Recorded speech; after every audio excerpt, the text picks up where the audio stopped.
Well,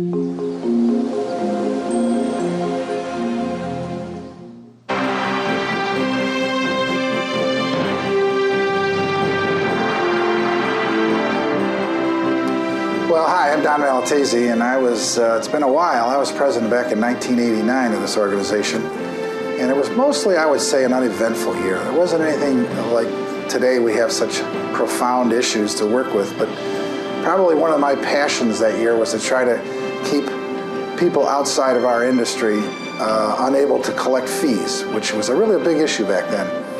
And that issue is still here. In fact, they're still fighting about it today, so you can tell I didn't do a very good job, because I never got it solved. I remember some significant things during that year. One in particular I recall, again, it was on the Section 8 issue.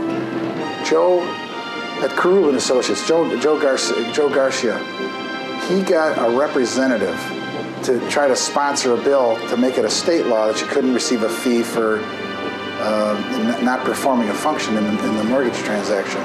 So I met with this representative down here, and he called me a couple months later, the representative, and wanted me to come up to Lansing and not really testify, but talk to a group that then ultimately maybe testify in front of a subcommittee.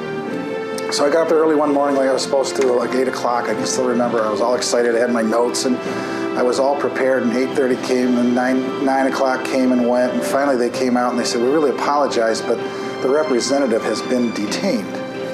Drive all the way to Lansing, this guy's detained, that's politics. So I drive home, think nothing of it, complain to a few people. The next morning I opened the paper, and the representative had been arrested for drunk driving and had spent the night in jail, so he was detained. Never did get any further past that. Another one I recall, Murray Brown, who still works with this organization, then was with the Financial Institutions Bureau up at the state, and they decided to tape a half-hour show that I think was on the local PBS station up in Lansing. And there was another lender, myself, and Murray, and we were crammed in this little corner with heavy lights on, and I'll never forget, Murray was sweating profusely. Poor guy, he was so nervous. And we went through this script, and Murray, and as I recall, the name of the show was Common Sense. And we had a huge, giant penny, about 3 foot across, over our shoulders. And we got to like the 26th minute. Poor Murray is just dripping. His collar's now getting wet. And this giant penny comes crashing down. So these young people, and it was a studio, young people came out and we said, "Folks, we can't tape this. We can't splice this. We have to start all over again." So here's poor Murray soaking wet. We had to start from zero and go through 27 more minutes. Those are kind of probably the two lighter issues that I really recall.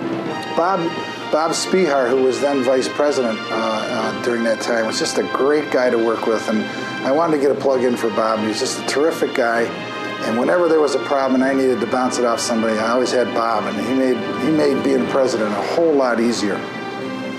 So in a nutshell, that was probably 1989, and where we've come from.